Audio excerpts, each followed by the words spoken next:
Captain Jake Morrison sat in his chair on the bridge of the ship called Defiant. The stars outside looked cold and distant. He was thinking about the past 50 years. 50 years since humans first met aliens. 50 years since everything went wrong. Jake opened his personal log files on the computer. The screen showed pictures and videos from long ago. There was Earth, blue and green and beautiful. There were the first human ships that could travel faster than light. There were excited faces of people who thought they were about to join a big galactic family. But the galaxy did not want humans. The Galactic Council was huge. It had over 200 different alien species. They ruled most of the known galaxy. When humans first built ships that could go faster than light, they sent messages to the Council. The humans were excited. They wanted to be friends. They wanted to trade and learn and grow together with the aliens. The Council said no. Jake remembered watching the news broadcasts when he was just a boy. Ambassador Vextar of the hegemony species had given the final answer. His voice was cold and strange through the translation machines. Humans are too aggressive, he had said. Too unpredictable. They are a threat to galactic stability. We reject their request for membership. That was just the beginning of the nightmare. The Council did not just say no to humans joining them. They cut off all trade. Human ships were not allowed to use the main space routes. Human colonies were surrounded by alien warships that would not let supplies through. Dr. Lisa Carter, who studied alien life, had told Jake about trying to visit alien space stations. The moment other aliens saw humans coming, they would run away in fear. Jake closed the old files and looked out at space again. His ship was part of a huge fleet. The colony ship New Horizon was in the center, carrying 50,000 people. Commander Alex Rivera was in charge of the whole mission. They were all heading to the outer edge of the galaxy, as far from the Council as they could get. Earth was dying. The planet was used up.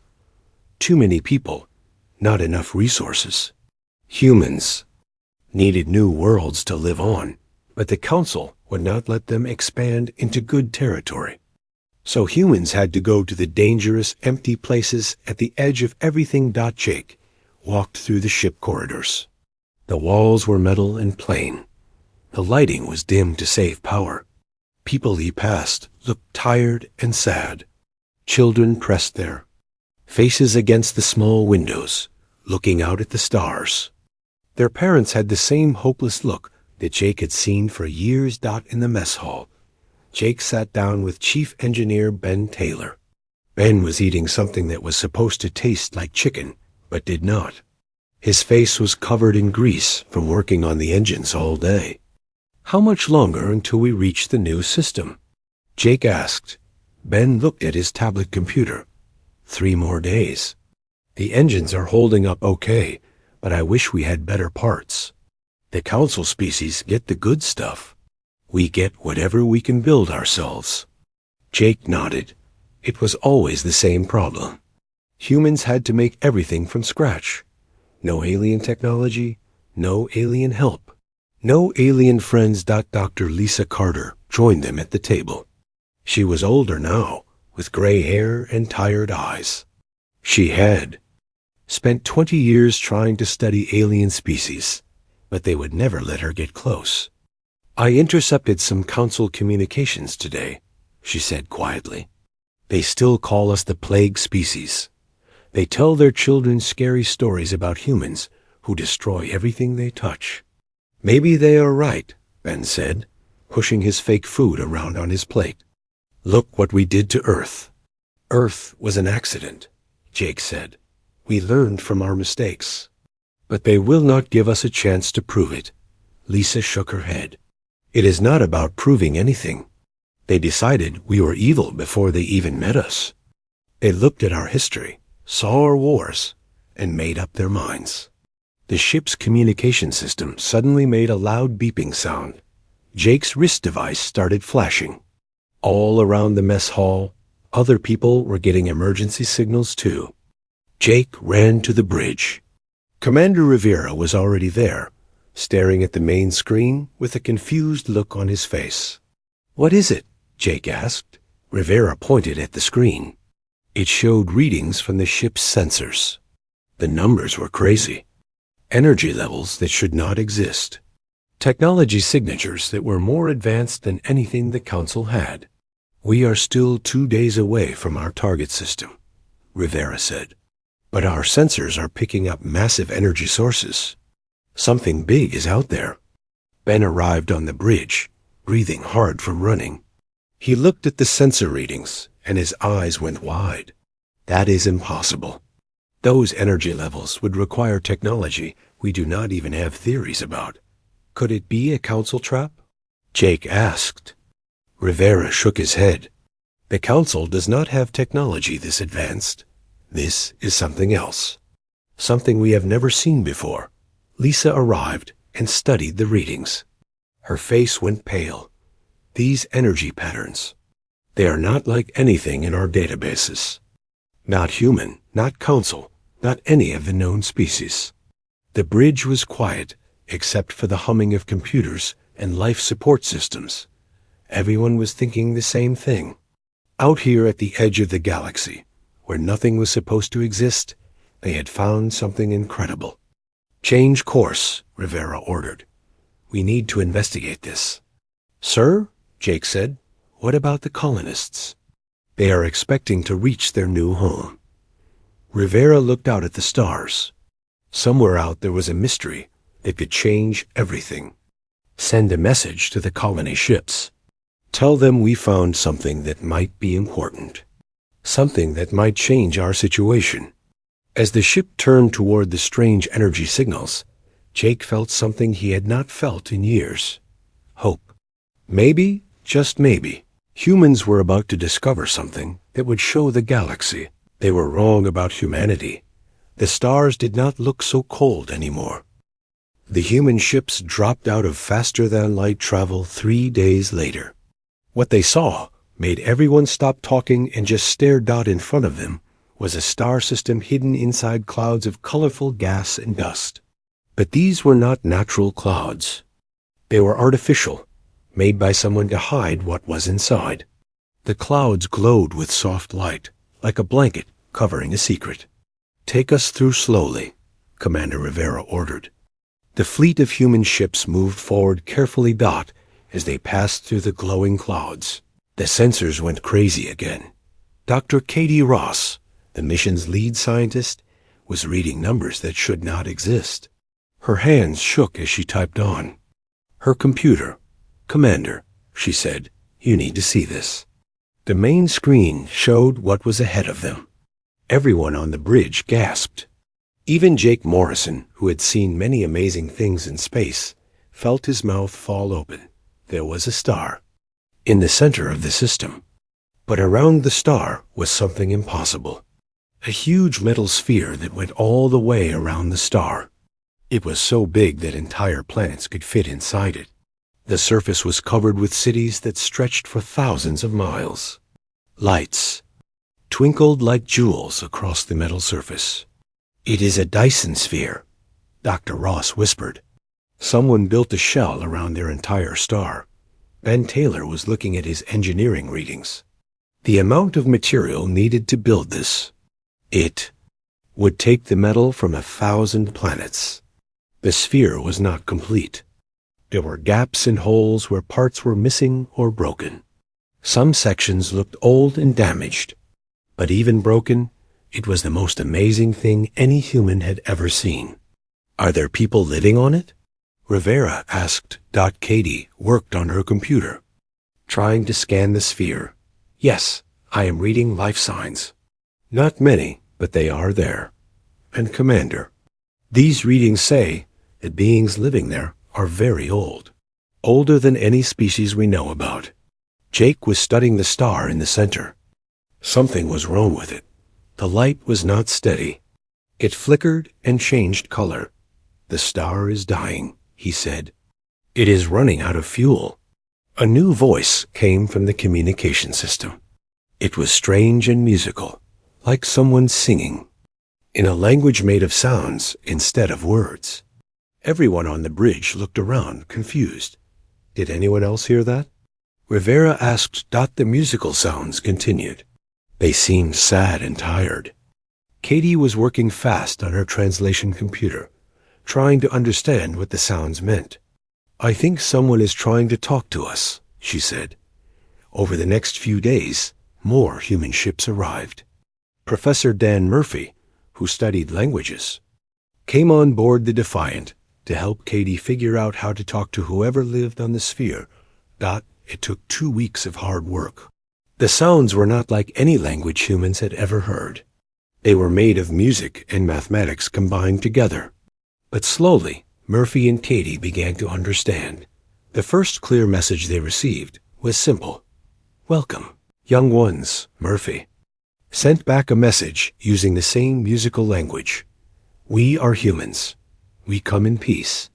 The answer came quickly. We are the Zephyrians. We have waited long for someone to find us. Over many more days, the humans learned the incredible story of the Zephyrians. They were the oldest intelligent species in the galaxy. They had been alive for over 10 million years. Long before the Galactic Council existed, the Zephyrians had traveled between the stars. But they were not conquerors like many other species. They were gardeners. They found young planets and helped life grow on them. They planted the seeds that would become forests and animals, and eventually intelligent beings. Many of the species in your Galactic Council exist because we helped their worlds long ago, the Zephyrian leader told them. The leader called itself the Eternal Sage. We gave them the gift of life, and now they have forgotten us. Katie Ross was amazed. You mean you helped create the other alien species? Not create, the Eternal Sage replied. We helped them grow. We gave their worlds what they needed to develop life. It was our purpose, our joy. But something had gone wrong. The Zephyrians had grown old and tired. Their numbers became smaller and smaller. There were only a few 100,000 of them left. They had built the Dyson sphere around their star to collect energy and keep their civilization alive. Now their star was dying faster than they expected. The sphere's energy collectors were breaking down. The Zephyrians did not have the resources to fix them anymore. Admiral Ray Peterson, the highest-ranking military officer in the human fleet, asked the question everyone was thinking. Have you asked the Galactic Council for help? The Eternal Sage's reply was filled with sadness. We have sent many messages asking for aid. The Council ignores us. They say we are relics from the past. They say the galaxy has moved beyond us. Jake felt anger building in his chest. The Council had rejected humans for being too aggressive. But here they were, ignoring an entire civilization that was about to die. The same beings who had helped create most of the Council species in the first place. How long do you have? Katie asked. 1 of your years, the Eternal Sage replied. Perhaps less. When our star dies, the Dyson sphere will fail. Our cities will freeze. Our people will die. 10 million years of knowledge and wisdom will be lost forever. Ben Taylor was studying the sphere's construction. Even with all his engineering knowledge, he could barely understand how it worked. The technology was far beyond anything humans could build. But he could see the problems.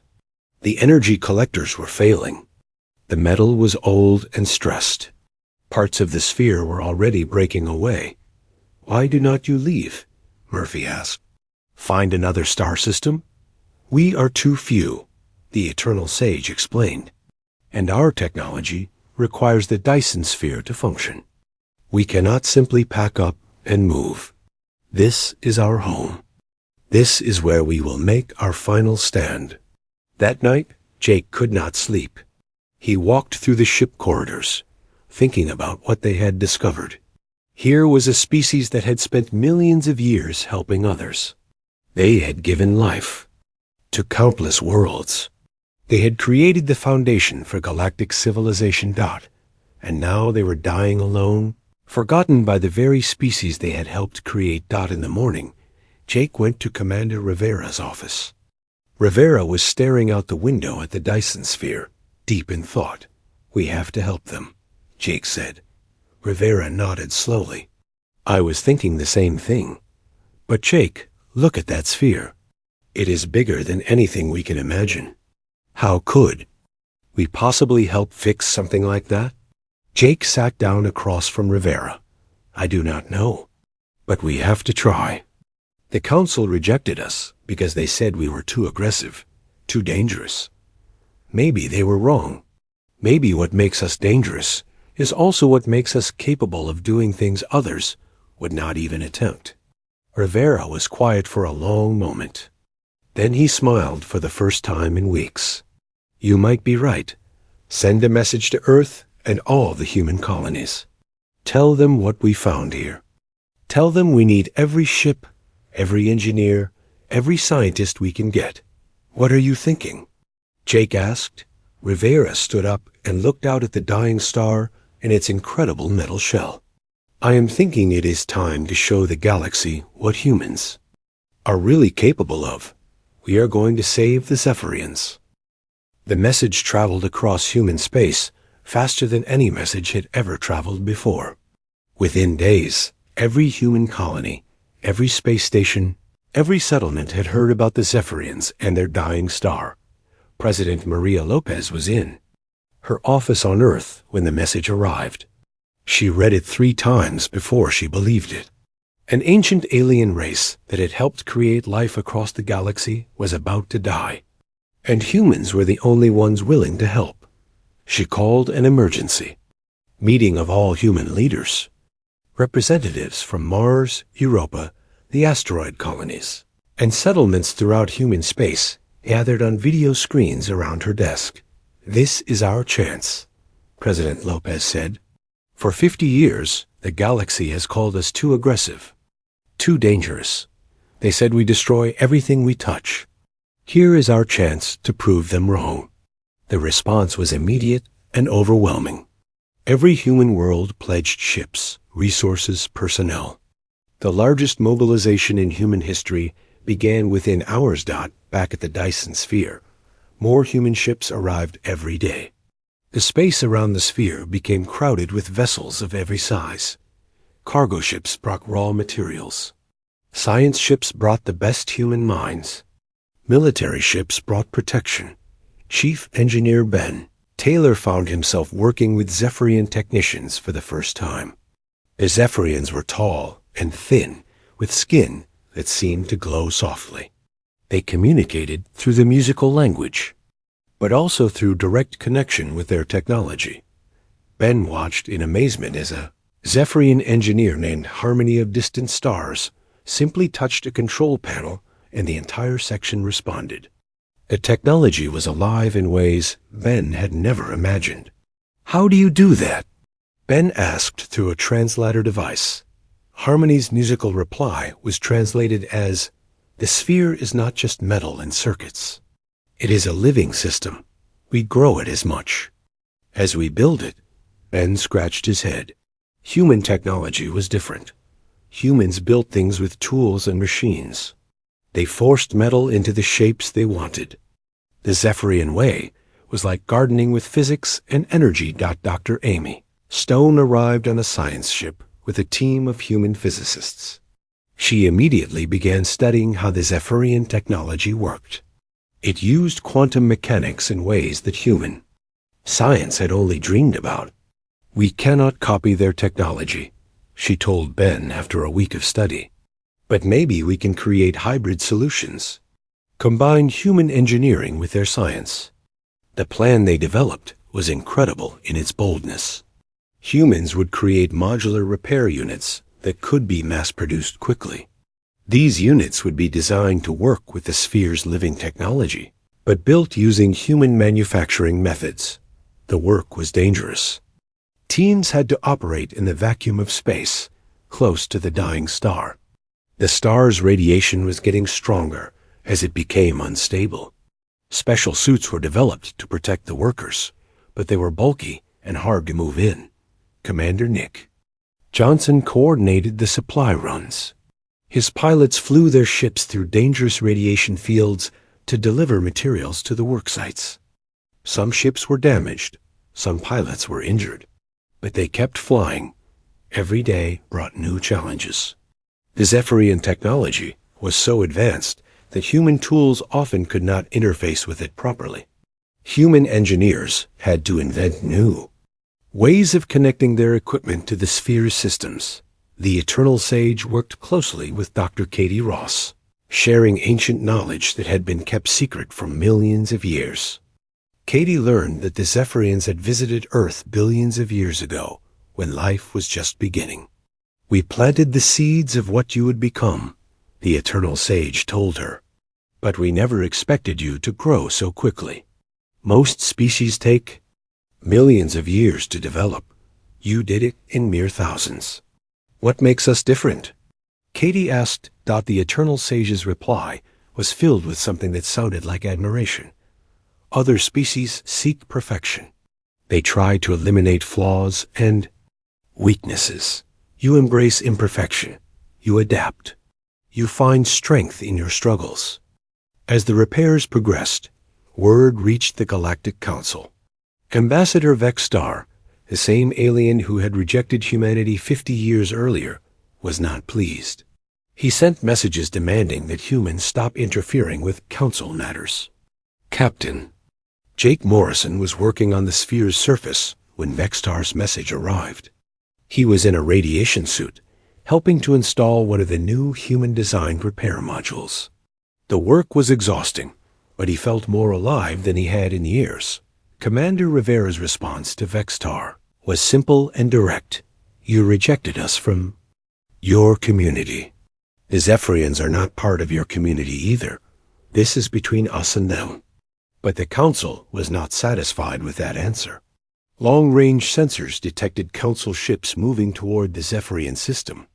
A confrontation was coming. The human workers increased their pace. They had to repair as much of the sphere as possible before the Council arrived. The modular repair units were working, but slowly. Each section of the sphere had to be approached differently. Dr. Stone made a breakthrough when she discovered that the sphere's control systems were based on harmonic resonance. By matching the frequency of human computers to the sphere's natural rhythms, they could interface directly with the living technology. "It is like learning to sing in harmony with the sphere itself," she explained to Ben. The first major success came when they repaired an entire section of energy collectors. The collectors came back online, and that part of the sphere blazed with new light. The Zephyrians celebrated with musical communications that filled human ships with beautiful, complex melodies. But success brought new problems. The Council fleet arrived at the edge of the system, led by Admiral Korth of the Hegemony. 20 massive warships took position around the artificial clouds that hid the Zephyrian system. Admiral Korth's message was broadcast to all human ships. "You are interfering with galactic security. Cease your operations immediately and prepare to be boarded." Commander Rivera gathered all the human ship captains for an emergency meeting. The meeting was held over video communication, with captains from dozens of ships participating. "They outnumber us," Admiral Peterson pointed out. "Their ships are bigger and better armed." "But we are not here to fight," Rivera replied. "We are here to save lives. If the Council wants to stop us, they will have to explain to the galaxy why they are preventing a rescue operation." Jake Morrison had an idea. "What if we tell the galaxy what is really happening here? The Council has kept the Zephyrians secret. Most species do not even know they exist." Dr. Katie Ross nodded excitedly. "We could broadcast the Zephyrian story to every inhabited world. Let the galaxy know that the beings who helped create their civilizations are dying." It was a risky plan, but humans had been taking risks since they first looked up at the stars and dreamed of traveling to them. The broadcast began that same day. Human ships transmitted the story of the Zephyrians across the galaxy. They told how the ancient gardeners had seeded worlds with life. They showed images of the dying star and the magnificent Dyson sphere. They explained how the Council had ignored the Zephyrians' pleas for help. Their response was immediate. On dozens of worlds, beings who had never heard of the Zephyrians learned that their own species existed because of ancient kindness. Some Council species began to question why their government was preventing a rescue. But Admiral Korth was not swayed by public opinion. His ships moved closer to the Zephyrian system, weapons powered and ready. The final confrontation was about to begin. Admiral Korth's warships moved through the colorful clouds like giant metal sharks. The Council fleet was massive compared to the human ships. Each Council battleship was 3 times larger than the biggest human vessel. Commander Rivera watched the enemy ships approach on his main screen. Around him, the bridge crew worked quietly at their stations. Everyone knew this might be their last day alive. Send a message to all human ships, Rivera ordered. Continue the repair work no matter what happens. The Zephyrians are depending on us. On the Dyson sphere's surface, human workers kept installing repair modules even as the Council fleet approached. Lieutenant Grace Mitchell was leading a team trying to fix a damaged energy collector. The work required delicate handling of quantum resonance equipment. Grace was young, only 23 years old. She had volunteered for the mission because she believed humans should help others, even when it was dangerous. Now she was working in a radiation suit near the dying star, her hands steady despite the approaching battle. "How much longer do you need?" asked Tony Wright. Her engineering partner, Grace, checked her readings. 20 more minutes to complete this section. If we can bring this collector online, it will provide power to 3 city sectors. Above them, space began to fill with weapon fire. Admiral Korth had given the humans one final warning to leave. When Rivera refused, the Council ships opened fire, but they did not target the human ships directly. Instead, they fired warning shots and began boarding operations. Council soldiers in heavy armor floated through space toward human vessels. Their plan was to capture the human ships and arrest the crews for interfering with galactic security. Captain Jake Morrison was on the Defiant when the first Council soldiers tried to board. The airlock opened and 6 armed aliens in battlesuits came inside. Their weapons were advanced energy rifles that could cut through metal. "You are under arrest for violating Council law," the lead soldier announced through a translation device. Jake stood calmly in front of the soldier. "We are not in Council space. We are helping beings who asked for our assistance. You have no authority here." The soldier's response was to point his weapon at Jake's chest. "We have the authority of superior firepower." Similar scenes were playing out on human ships throughout the system. Council forces were overwhelming the smaller human vessels. Several human captains were already in custody, but then something unexpected happened. The Zephyrian star began to collapse ahead of schedule. Dr. Katie Ross was monitoring the star's condition from the science ship Discovery when the readings went wild. The star's core was failing faster than anyone had predicted. Massive solar flares began erupting from the surface. "All ships emergency alert." Katie broadcast on all frequencies. "The star is going unstable. Solar storm incoming." The first wave of radiation hit like an invisible wall. It overwhelmed the shields of both human and Council ships. On the Dyson sphere's surface, the human repair teams were caught in the open. Grace Mitchell was connecting the final power coupling when the solar storm struck. Her radiation suit's protective systems overloaded instantly. She had time for one last message to her team. "Power coupling is connected. The collector is online." Then the radiation surge killed her. Tony Wright watched his partner die and felt rage burn in his chest. Grace had given her life to save beings she had never met. She died because she believed in doing what was right, but her sacrifice led to an incredible discovery. When the new energy collector came online, it connected to the Dyson Sphere's central network. Tony realized that the sphere was not just a collection of separate systems. It was one giant thinking machine. The sphere has a brain, he told Ben Taylor over the communication system. It is like a massive computer that controls everything. If we can connect our systems to it, Ben understood immediately. We could repair the whole sphere using automated systems. We would not need people working in the dangerous areas. The idea was brilliant, but it required a human volunteer to undergo a neural interface procedure.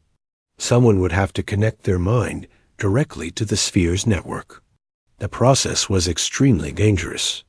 It might kill the volunteer or drive them insane. Captain Morrison volunteered without hesitation. Dr. Helen Garcia, the fleet's chief medical officer, performed the procedure on the Defiant while Council soldiers were still trying to take control of the ship. The operation required delicate brain surgery while space battle raged around them. "Are you sure about this, Jake?" Dr. Garcia asked as she prepared the neural interface equipment. Morrison lay on the medical table with wires and sensors attached to his head. "Grace died to save the Zephyrians. I can risk my mind for the same cause." The interface procedure began. Morrison felt his consciousness expanding, connecting to the vast network that controlled the Dyson Sphere. For the first time in millennia, the sphere had a direct connection to an intelligent mind that could understand both human and Zephyrian technology.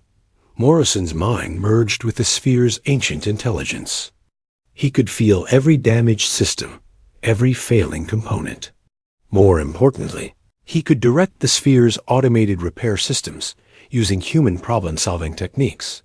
The effect was immediate and dramatic. All across the sphere's surface, dormant repair systems came back to life. Mechanical workers that had been silent for thousands of years began moving again. The sphere started fixing itself using resources and techniques that had been forgotten. But Admiral Korth was not impressed by the miracle happening before his eyes. He saw only humans defying Council authority. His response was to order a full attack on all human ships. "Destroy them," he commanded. "They have proven themselves to be the threat we always knew they were." The Council battleships opened fire with their main weapons. Energy beams lanced through space toward the human fleet. Several human ships exploded immediately. The cargo vessel New Promise, carrying medical supplies, was vaporized in seconds. That was when the Eternal Sage decided to act. Deep within the Dyson Sphere, ancient defensive systems that had been dormant for millions of years began to power up. The sphere had weapons that predated the Galactic Council by eons. Weapons designed by beings who understood the fundamental forces of the universe in ways that younger species could not comprehend. Energy beams erupted from the sphere's surface, but these were not ordinary weapons. They were streams of controlled gravity, focused electromagnetic pulses, and particles that had been accelerated to near light speed. The Council fleet found themselves facing technology that made their advanced warships look like primitive toys. Admiral Korth's flagship was disabled by a gravity pulse that crushed its weapons and engines without harming the crew inside. The Eternal Sage's voice filled the communication channels of every ship in the system. The translation was clear and firm. "These humans showed us compassion when you showed us indifference. They risked their lives to save ours when you would not even answer our messages. They are worthy of our protection." The battle was over in minutes. The Council fleet was disabled but not destroyed. The Zephyrians had shown their power, but they had also shown mercy. In the medical bay of the Defiant, Captain Morrison opened his eyes. The neural interface had worked, but it had changed him forever. He could still feel the connection to the Dyson Sphere. He could sense its vast intelligence and ancient wisdom. Dr. Garcia checked his vital signs. "How do you feel?" Morrison sat up slowly. Around him, he could hear the sounds of the ship's systems, but now he understood them in a new way. He could feel the harmony between human technology and Zephyrian science. "Different," he said, "but alive. And the sphere, it is no longer dying." Outside the medical bay windows, the Dyson sphere blazed with renewed light. The dying star was stabilizing, held in balance by technology that was older than most civilizations. The Zephyrian cities glowed with power restored after centuries of decline. The cost had been high. Dozens of human ships were destroyed. Hundreds of crew members had died, including Grace Mitchell and many others who had believed that saving lives was worth any risk, but the Zephyrians would survive. An ancient civilization that had given life to countless worlds would continue to exist, carrying 10 million years of knowledge and wisdom into the future. The galaxy would never be the same. 6 months after the battle, the galaxy was a different place. Captain Jake Morrison stood on the observation deck of the new space station the humans had built near the Dyson sphere. The neural interface had left him permanently changed. He could communicate directly with Zephyrian technology, making him a bridge between the two species. Through the large windows, he watched human and Zephyrian ships working together. They were building new energy collectors for the sphere, using hybrid technology that combined the best of both civilizations. The Zephyrians had kept their promise. In exchange for saving their civilization, they shared their ancient knowledge with humanity. The technology was incredible. Humans now had shields that could protect entire planets, engines that could travel faster than ever before, and terraforming. Tools that could create new worlds in decades instead of centuries. President Maria Lopez arrived at the station for the signing of the formal alliance agreement. She was older now, with gray hair, but her eyes were bright with hope for the future. "I never thought I would live to see this day," she told Morrison as they prepared for the ceremony. The signing took place in the station's main conference room.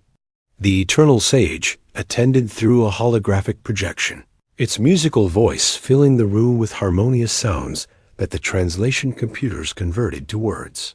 "Today, two civilizations become one people," the Eternal Sage declared. "The young humans and the ancient Zephyrians united in purpose and friendship." President Lopez signed the human copy of the agreement.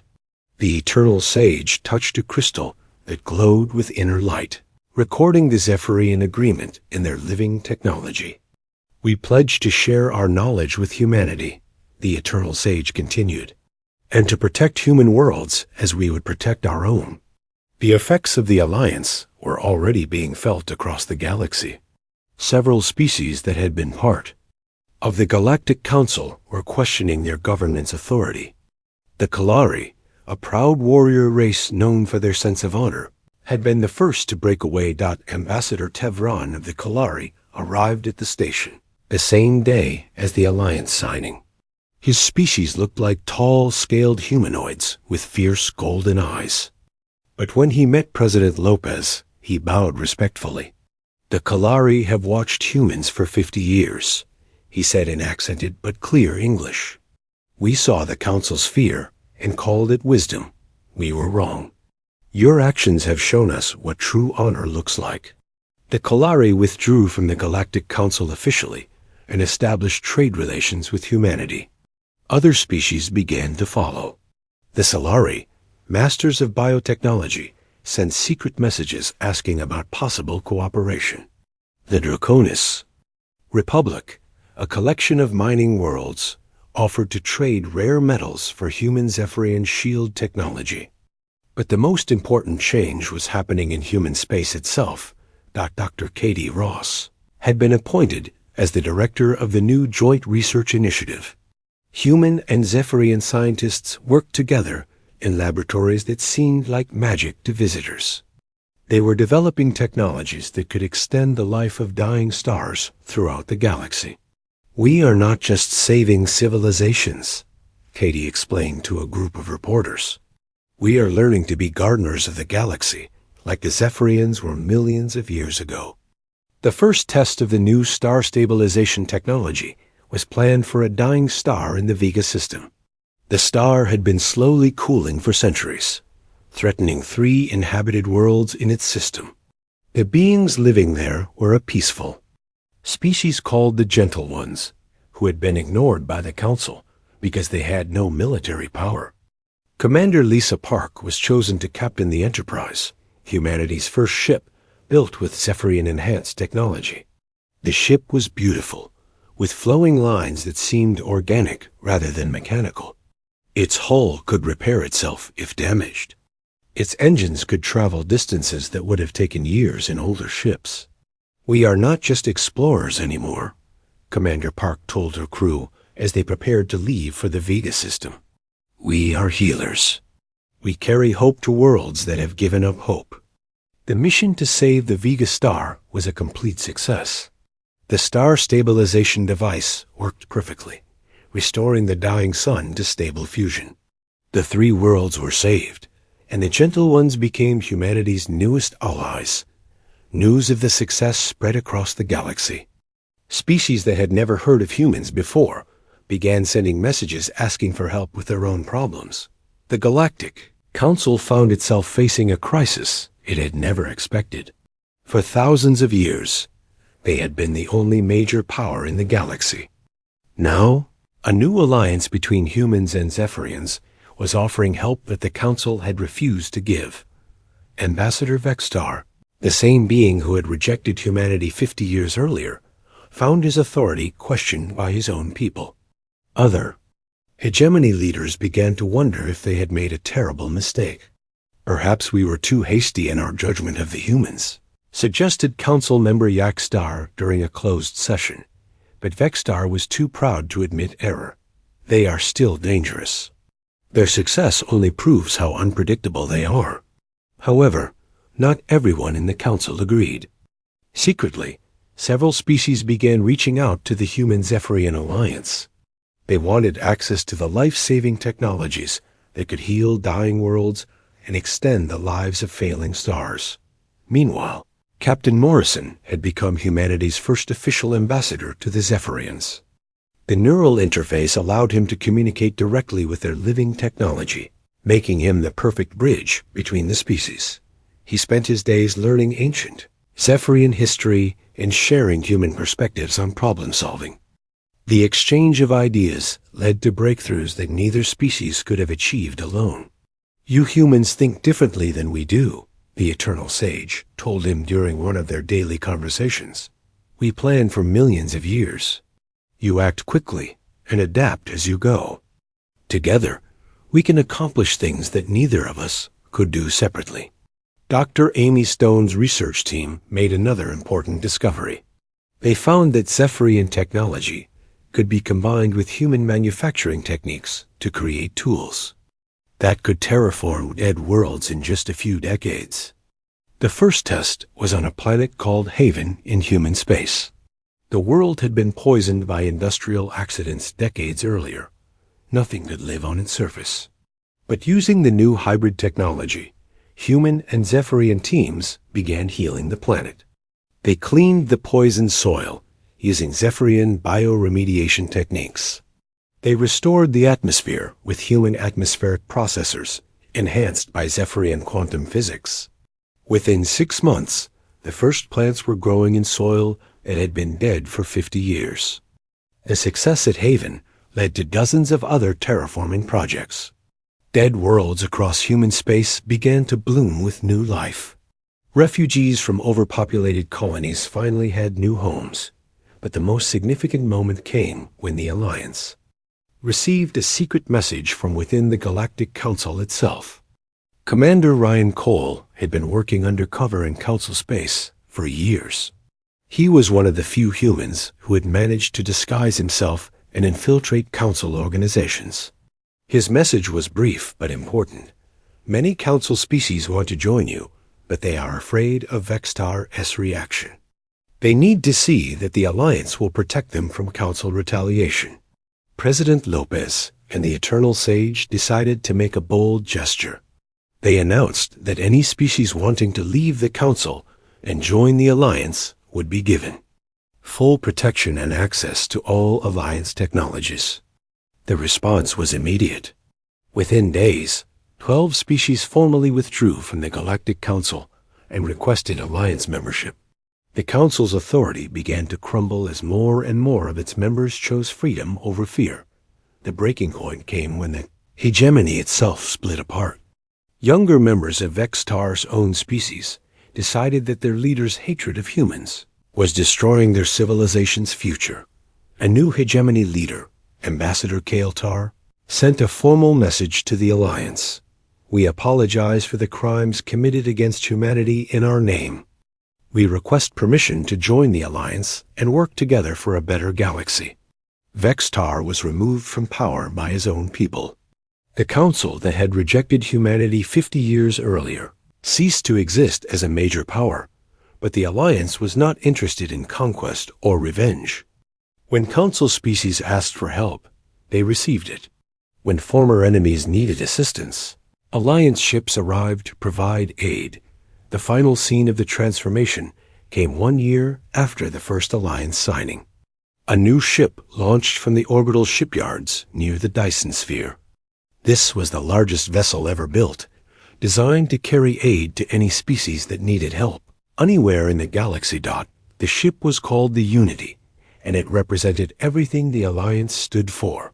Its crew included humans, Zephyrians, Kolari, former Council species, and beings from worlds that had never had contact with galactic civilization before. Commander Lisa Park stood on the Unity's bridge as the massive ship prepared for its first mission. They were heading to the Andromeda sector, where reports indicated that an entire species was facing extinction from a plague that their medical technology could not cure. Set course for Andromeda, Park ordered. Maximum speed. As the Unity jumped to faster-than-light travel, its mission message was broadcast across the galaxy. We are the Alliance of Free Worlds. We were rejected for being too human. But being who?